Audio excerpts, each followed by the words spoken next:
اور ہندوؤں کی نفرت ڈالی جاتی ہے مسلمانوں کے دلوں میں، اگرچہ مسلمان اس طرح کی کوئی نفرت لیتے نہیں ہیں. آج بھی آپ سندھ میں چلے جائیں، ہزاروں کی تعداد میں ہندو آباد ہیں اور کو ایگزسٹ کر رہے ہیں، اللہ کا شکر ہے.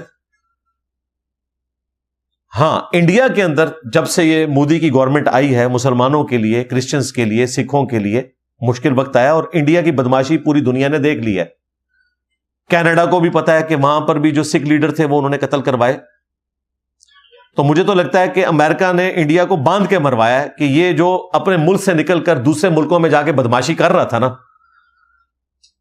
تو اسے ہلہ شیری دی ہے اور پاکستان سے پٹوا کے اب ان کو اپنی اوقات میں لے آئے. اب مجھے بتائیں انڈیا کیا بدماشی کرے گا جا کے کینیڈا میں اور امریکہ میں؟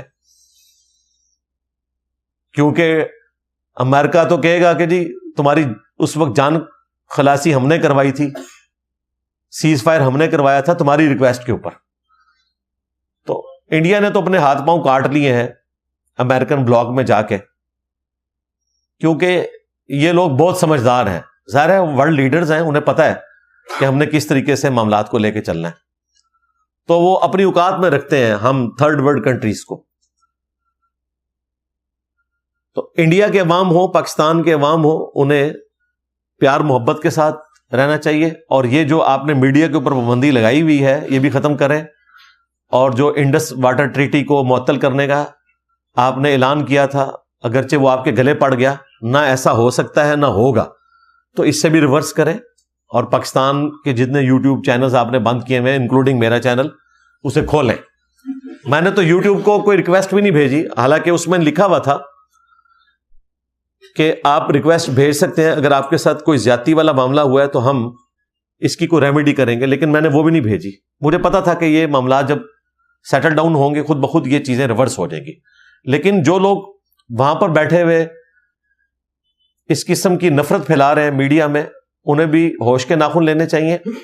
اور یہاں بھی چند ایک پاگل ادھر بھی ہیں جو اس قسم کی باتیں کرتے ہیں، لیکن اوور آل پاکستان کا مزاج ایسا نہیں ہے، جس کا سب سے بڑا ثبوت یہ ہے پاکستان میں انڈیا کے خلاف جو نفرت ہے یہ کسی بھی الیکشن کمپین کا حصہ نہیں ہوتی.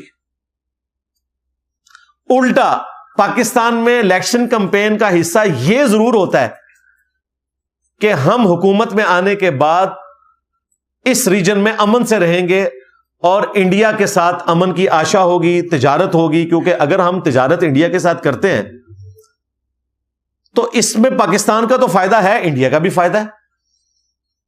جو اجناس ہمیں دوسرے ملکوں سے منگوانی پڑتی ہیں اگر انڈیا سے آئیں گی تو سستی پڑیں گی، انڈیا کو بھی ریونیو ملے گا. تو پاکستان اور انڈیا اگر مل کے آگے بڑھے تو دونوں کے حق میں فائدہ ہے. ادروائز ایک غریب اتو بدتمیز، ہاں اسی طرح لڑتے رہیں گے. اپنی عوام کو ہم پاورٹی سرکل سے نہیں نکال سکتے. دیکھیں چائنا نے فیصلہ کیا تھا نا کہ ہم اپنی باؤنڈری سے باہر نہیں نکلیں گے، تو دیکھ لیں چائنا کے ارد گرد جتنے ملک ہیں کسی کے ساتھ چائنا کی کوئی دشمنی والا معاملہ نہیں ہے. یہ انڈیا نے بھی خام خواہ خود سینگ پھنسائے ہوئے ہیں. ادروائز انڈیا کے ان کے ساتھ بھی جو یہ دشمنی والا معاملہ تھا یہ نہیں ہونا تھا. لیکن انڈیا کو دیکھیں، بنگلہ دیش انڈیا سے ناراض، بھوٹان انڈیا سے ناراض، نیپال انڈیا سے ناراض، سری لنکا بھی خوش نہیں ہے، پاکستان بھی خوش نہیں ہے، اور افغانستان بھی کوئی خوش نہیں ہے. ویسے وہ پاکستان کی دشمنی میں ان کو سپورٹ کرتے ہیں، ادروائز وہ بھی ان سے خوش نہیں ہے. تو ہمسائے ہونے کے اعتبار سے انڈیا کی جو فارن پالیسی ہے انتہائی ناکام ہے. پاکستان کی تو مجبوری ہے نا کہ ہمیں انڈیا کی شکل میں ایک بائی برتھ دشمن مل گیا. ہم نہیں چاہتے تھے کہ دشمنی ہو. گریٹ برٹن کی فوج تھی جو 2 ٹکڑوں میں بٹ گئی. پاکستان کے حصے میں زیادہ فوج آئی، انڈیا کے حصے میں کم آئی. تو پیچھے سے تو مائی باپ ہمارے ایک ہی ہیں. آج بھی دیکھیں وہ ایک اشارہ کرتے ہیں تو دیکھیں دنیا میں کیسی تبدیلی آ جاتی ہے. تو لڑنے کا کوئی فائدہ نہیں ہے بھائی. اس کا نقصان ہمارے عوام کو ہوگا، ہمارے ملکوں کو ہوگا. چائنا نے پچھلے 30 سالوں میں 80% سے زیادہ اپنی آبادی کو پاورٹی سرکل سے باہر نکال لیا ہے، صرف لڑائی جھگڑوں کو اوائڈ کر کے. انہوں نے تو یہ سبق سیکھا ہے، لیکن ہم لوگ یہ سیکھنے کے لیے تیار نہیں۔ میں کہتا ہوں جی انڈیا بھی ڈیمز بنائے، پاکستان بھی ڈیم بنائے۔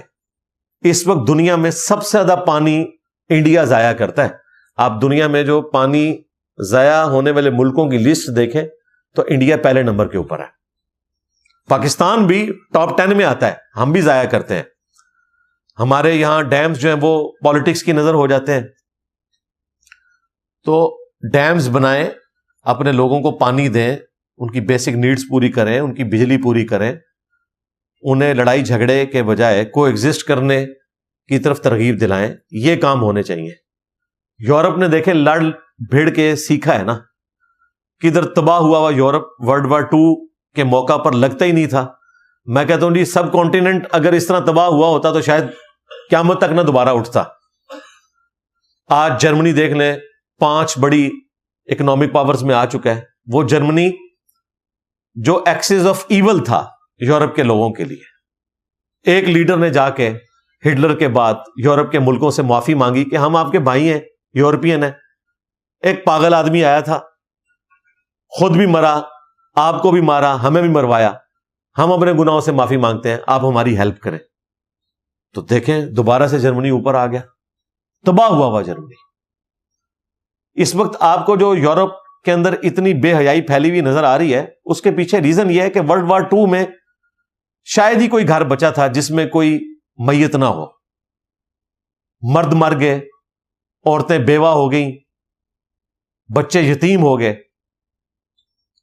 تو ان کی زندگی غموں سے عبارت تھی۔ پھر انہوں نے اپنے غموں کا مداوع کرنے کے لیے کلبز میں جانا شروع کر دیا، شراب پینی شروع کر دی۔ ظاہر ہے دین تو تھا ہی کوئی نہیں۔ ہمارے پاس تو یہ ایڈوانٹیج ہے نا کہ ہمارے پاس دین ہے، ہم کہتے ہیں چلیں انا للہ و انا الیہ راجعون، ہمیں صبر آ جاتا ہے۔ لیکن جب آپ کے پاس دین نہ ہو پھر آپ کلبز میں ہی جاتے ہیں، اور پھر وہ برائی میں پڑ گئے۔ لیکن یہ پازیٹو چیز ہے کہ اس کے باوجود انہوں نے ورلڈ وار 2 کے بعد یہ سیکھا کہ قانون کی حکمرانی ہوگی، ہم آپس میں نہیں لڑیں گے، اور جنگوں سے کوئی فائدہ نہیں ہوتا، نقصان ہوتا ہے۔ تو اپنے ملکوں میں انہوں نے امن رکھا ہوا ہے۔ پھر نیٹو بن گئی، خطرہ تھا کہ رشیا کہیں دوبارہ سے یورپ کے اوپر حملہ نہ کر دے، تو اسے کاؤنٹر کرنے کے لیے انہوں نے نیٹو بنائی، یورپین یونین بن گئی۔ تو یہ لوگ اگر کو ایگزسٹ کر سکتے ہیں تو پاکستان انڈیا کی روٹس تو ویسے ہی ایک ہیں۔ ہم پچھلے 1000 سال سے اکٹھے رہ رہے ہیں، اگرچہ مسلمانوں نے حکومت کی ہے لیکن اس میں ہندوؤں کے رائٹس بھی رکھے جاتے تھے۔ مغلوں کی حکومت میں دیکھیں کی پوسٹوں کے اوپر ہندو بھی ہوتے تھے، سکھ بھی ہوتے تھے۔ لیکن اب یہ جو ہندتوا کی جو فاشسٹ سوچ ہے، اس کے تحت انڈیا کو جس طرف دھکیلا جا رہا ہے، وہ انڈیا جس کے اوپر پڑھے لکھے لوگ، سمجھدار لوگ رشک کرتے تھے اور پاکستان کو مثالیں دی جاتی تھیں کہ ہم نے انڈیا کی طرح بننا ہے، آج وہ لوگ بھی شرمندہ ہیں۔